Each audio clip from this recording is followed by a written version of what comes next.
ressignificar. Esse foi o nome que eu escolhi para esse doc. E eu acho que é a palavra que melhor traduz os meus últimos anos, os meus 28 anos, tudo que tem acontecido no mundo nos últimos tempos. Então eu acho que essa foi a palavra que melhor se encaixou para aquilo que eu quero trazer aqui para vocês. E talvez vocês estejam se perguntando por que um doc, por que um documentário? Primeiro porque o formato documentário é mais longo e eu posso conversar mais com vocês.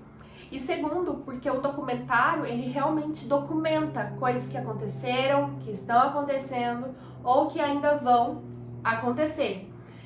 E eu quero muito contar para vocês sobre coisas que aconteceram, coisas que estão acontecendo nesse momento e coisas que ainda vão acontecer.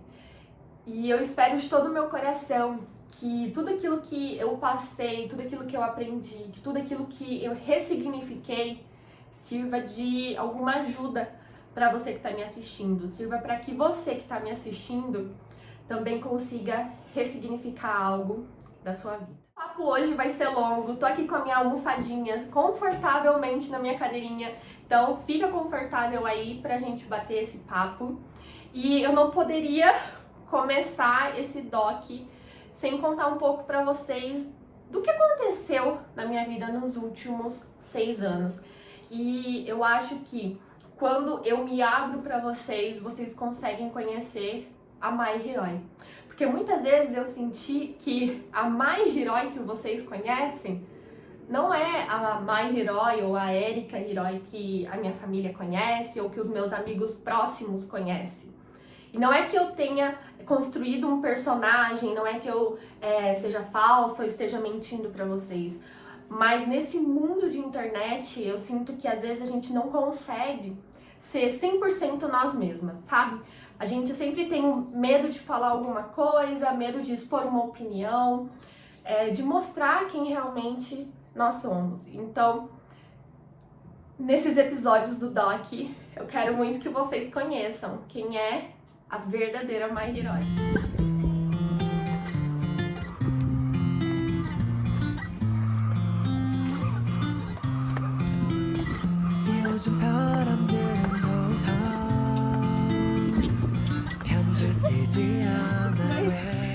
Quando eu comecei na internet, eu tinha 19, 20 anos, era bem novinha, tava na faculdade ainda. E eu comecei compartilhando dicas de tudo. Maquiagem, receita, vlog, comprinhas, viagens. Compartilhei tudo com vocês. E eu amo ver os meus vídeos antigos e ver a menina que eu era, porque olhando para trás hoje, né, 10 anos atrás, 9 anos atrás, eu vejo que eu realmente era uma menina. E não sei, eu sinto que antes eu tinha um brilho diferente. Eu sinto que antes era mais simples, sabe? Mais fácil. E que no decorrer dos anos, eu acho que com toda a bagagem de tudo aquilo que eu vivi, aos poucos esse brilho foi se apagando. Então, às vezes eu olho pra menina de 19, 20 anos, e até a mais nova ainda, né, de 16 anos, e parece que eu brilhava muito mais.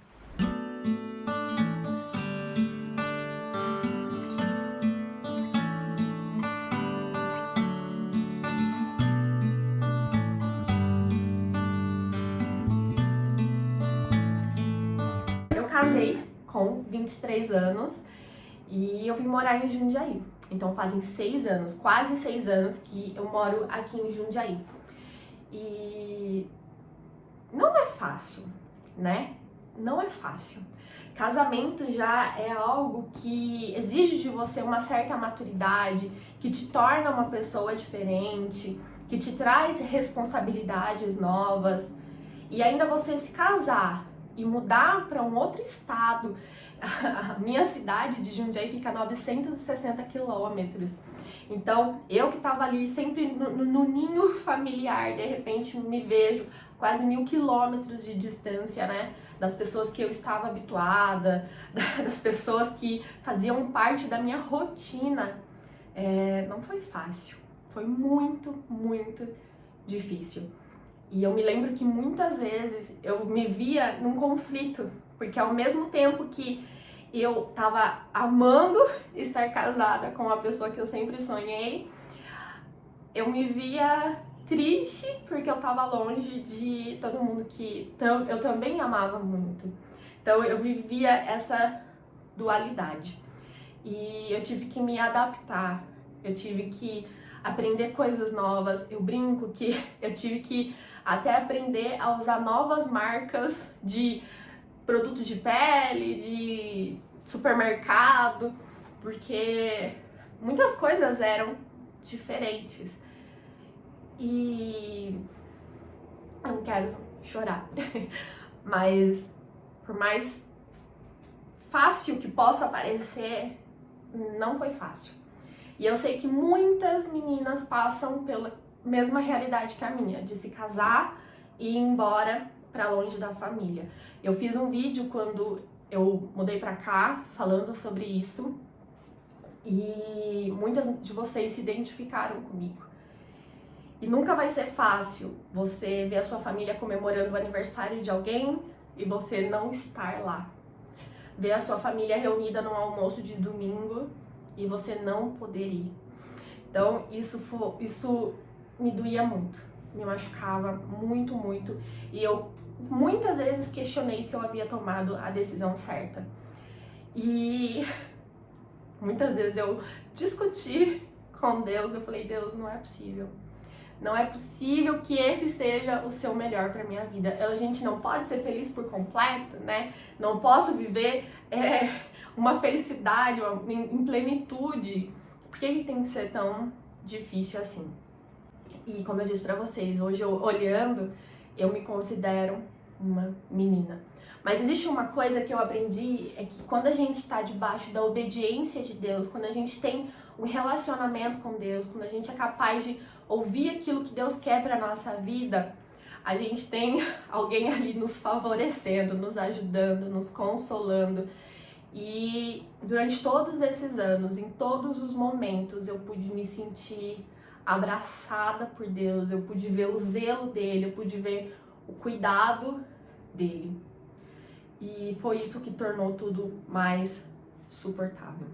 E por mais difícil que tenha sido, por mais que eu tenha chorado muitas noites, eu sou muito grata a Deus pela minha história. Eu sou muito grata a Deus por hoje poder sentar aqui e falar para vocês que andem assim com Deus, andem lado a lado com Deus. Porque quando Ele é o seu melhor amigo, quando Ele é o seu tudo, Ele realmente vem e preenche todos os vazios que possam acontecer na nossa vida. Logo quando eu casei, eu me senti muito perdida. Eu olhava no espelho e eu me via uma mulher casada, mas ao mesmo tempo eu enxergava uma menina. Então eu ficava pensando, como uma mulher casada deve se comportar? Como uma mulher casada deve agir? O que eu devo fazer? Como eu devo me portar? E isso é muito engraçado. Poucas pessoas sabem sobre isso. Mas isso se refletiu muito no meu estilo de me vestir. Eu olhava pro meu guarda-roupa e às vezes eu olhava assim, isso aqui é maduro demais pra mim, eu não sou essa mulher. E às vezes eu olhava uma outra roupa e eu pensava assim, meu Deus, eu não posso usar isso, eu sou uma mulher casada, eu não sou mais uma adolescente, uma menina. E eu fiquei 1 ano sem conseguir comprar uma peça de roupa. 1 ano sem conseguir pegar uma única peça de roupa. Eu entrava no shopping pra comprar uma blusinha e eu não conseguia. Porque eu olhava e pensava, isso aqui é muito infantil, ou essa aqui é madura demais, eu não sou uma velha. E eu entrei nesse conflito. E uma vez, uma pessoa me disse assim, uma pessoa próxima me disse assim, mas agora você é uma mulher casada, você tem que se vestir de tal forma. Mas o seu marido é médico, você tem que se vestir de tal forma. E aquilo foi criando bloqueios. E eu não sei se você já passou por isso, mas se você já passou, você vai me entender. E aquilo criou um bloqueio que eu não conseguia mais ser eu. Não conseguia mais pôr um vestido ou usar uma roupa mais colorida. Eu comecei a usar calça jeans, t-shirts. Calça jeans, t-shirts. Era o que eu usava. E aí, isso foi literalmente me apagando. Eu sempre fui muito apaixonada por moda. Sempre amei roupas diferentes.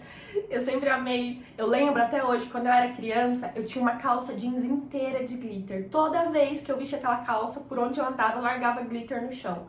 Mas essa é a minha personalidade, esse é o meu estilo. E eu não sou uma pessoa clássica, eu não sou uma pessoa social, eu sou assim, eu sou colorida. Eu brinco que eu amo unhas coloridas, unhas com glitter. Eu gosto de usar o que tá na modinha. Essa sou eu, independente se eu tenho 16, 17, 18, 28, 38 anos. Essa sou eu. Mas todas essas coisas foram me apagando um pouco mais. Então, as dificuldades de morar em um outro estado, as dificuldades de sentir falta da família, de me adaptar a um casamento, os bloqueios em relação a ser uma mulher casada, tudo isso foi me apagando. E muitas vezes eu ouvia as pessoas dizendo assim: ah, mas você tem que fazer amigos em Jundiaí para você se adaptar. Ah, mas você tem que sair mais. Só que, gente, eu nunca fui uma pessoa de sair batendo perna por aí. Quem é minha amiga de infância sabe que eu sou a amiga que some e meses depois aparece, ou quando se encontra, conversa como se nunca tivesse sumido. Eu não sou a pessoa que fica babando o ovo em cima das outras pra construir uma amizade. Eu sou a pessoa que, se você precisar de mim, eu vou estar aqui pra fazer tudo por você. E se eu precisar de você, eu vou correr atrás de você, eu sei onde te encontrar. Eu sou a pessoa que vai te apoiar, que vai te incentivar, que sem querer confetes vai estar orando por você em segredo. Mas eu não sou a pessoa que vai sair pro cinema, que vai sair para um jantar ou para um almoço só para fazer amigos, só para não se sentir excluída, só para fazer parte de um círculo social. E eu comecei a me forçar a agir de formas que não faziam parte de quem eu sou, que não faziam parte da minha personalidade, só para me sentir aceita, só para me sentir menos excluída, só para me sentir parte de algo. E isso começou a ter um preço bem alto. E eu fui me apagando um pouco mais.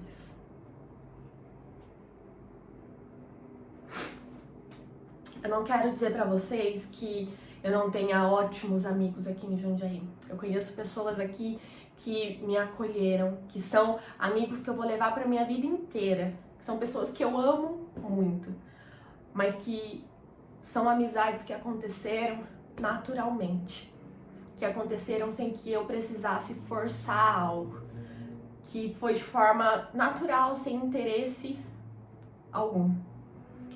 E eu acho que nos meus primeiros 3 anos aqui, eu adoeci mentalmente, sabe? Emocionalmente.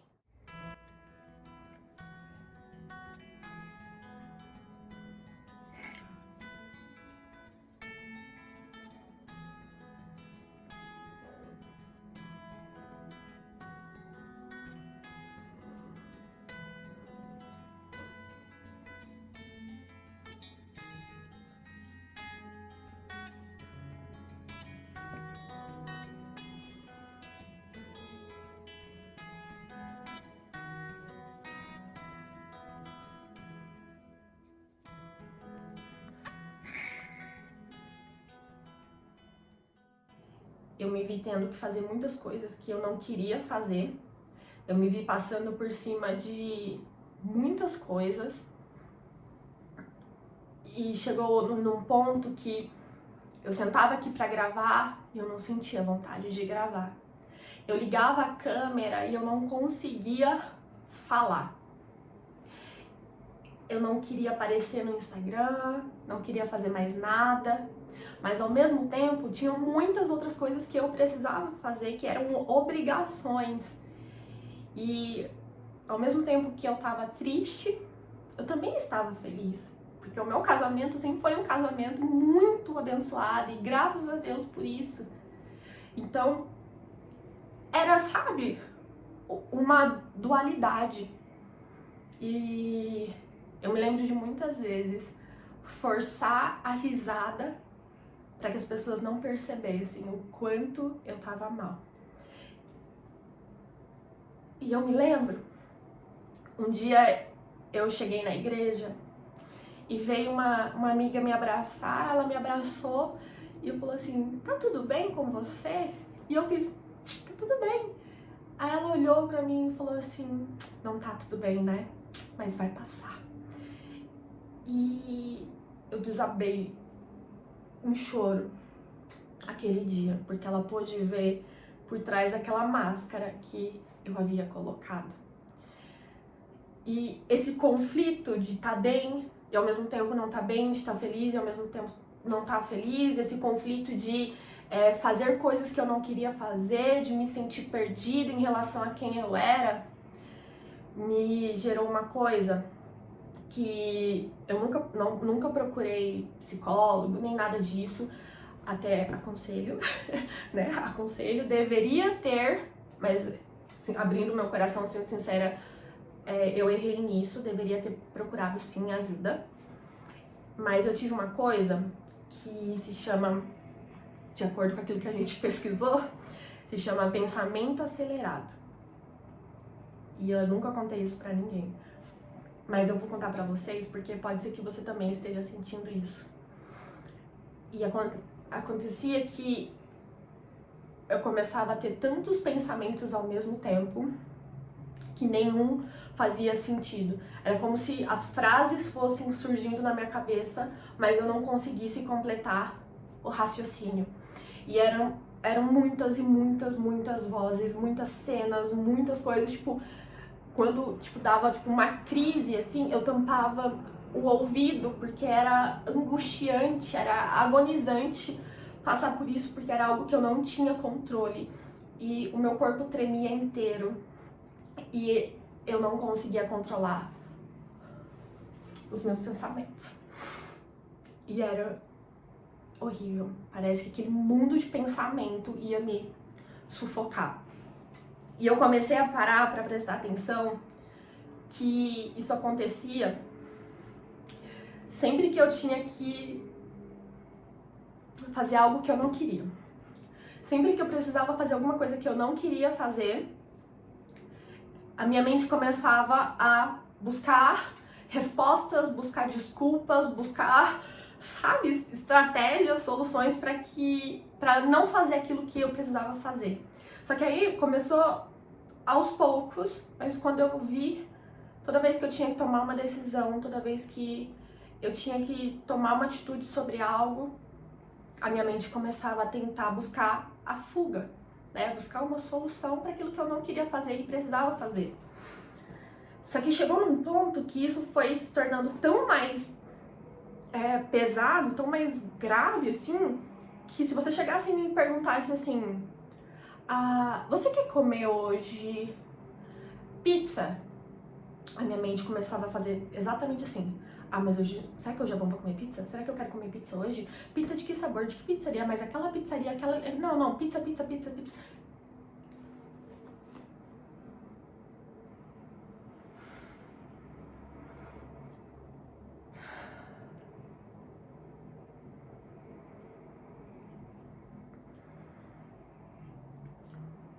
E aí eu comecei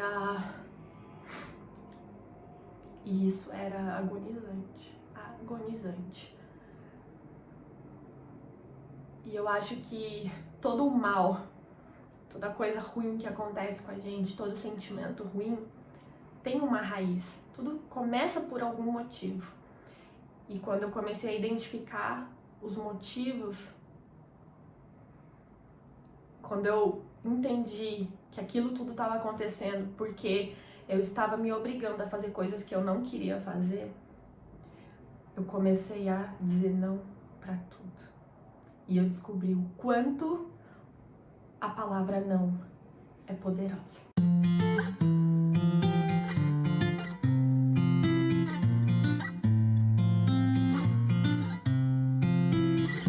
요즘 사람들은 더 이상 편지를 쓰지 않아 왜 문자 하나에 다 Aí, a partir dos nãos que eu comecei a dar, que eu comecei a me reencontrar, que eu comecei a encontrar uma nova versão da Mai. E nos últimos 2 anos, eu disse não pra muita coisa. Quando eu não queria fazer algo, eu simplesmente não fazia. Eu dizia, não quero. Quando eu não queria ir pra tal lugar, eu dizia, não quero, não vou, eu não quero. E dizer não, aprender a dizer não foi libertador. Então, às vezes, a gente tem tanto medo de dizer não, com medo de desagradar os outros, com medo daquilo que vão pensar, com medo da opinião alheia. E você? O que você sente importa. Aquilo que você pensa sobre si mesmo é o que importa. O que você quer para a sua vida? Qual roupa você quer usar? Qual maquiagem você quer usar? Quais lugares você quer ir? Aprenda a dizer não para aquelas amizades que são tóxicas na sua vida. Ai, mas é a minha amiga de tantos anos, tenho tanto... Não! Você tá me fazendo mal, eu não quero mais. Aprenda a dizer não para as pessoas que querem controlar a sua vida. Eu cheguei num ponto que as pessoas diziam assim, terça-feira é isso, quarta-feira você vai fazer isso, sexta-feira você precisa estar em tal lugar, e no sábado você precisa fazer tal coisa. E eu não preciso. Eu não preciso. Vocês sabem que eu não sou de dizer palavrão. Mas a verdade é que eu comecei a pôr um grande F pra tudo. Dane-se. F. Eu não quero saber o que eu preciso. Eu sei o que eu preciso. Eu sei o que eu tô sentindo. Eu sei o que eu passei. Então, eu assumi a responsabilidade pela minha vida. Eu assumi a responsabilidade por aquilo que eu queria fazer. E foi aí que o meu guarda-roupa se encheu de cor mais uma vez. Foi aí que às vezes eu me vestia igual uma rapper, às vezes me vestia igual uma pessoa clássica, social, às vezes eu me vestia toda colorida, às vezes eu ficava semanas sem sair de casa porque eu não tava afim, às vezes eu saía de casa todos os dias. Foi aí que eu comecei a redescobrir uma nova versão da Mai Hiroi.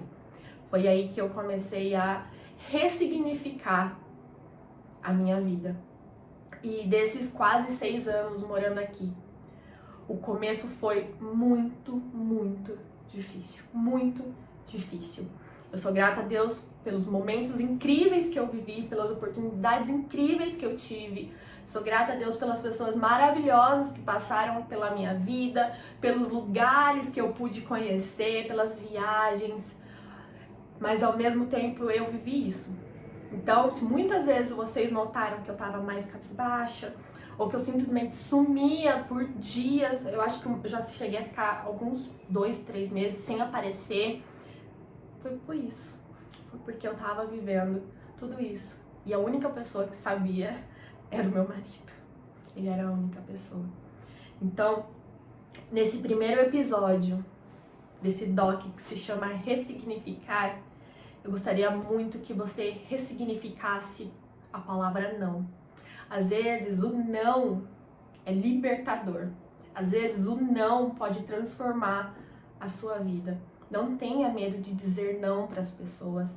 Não tenha medo de dizer não para as coisas. Por mais loucura que pareça, por mais absurdo que o não pareça, ressignifique o não na sua vida.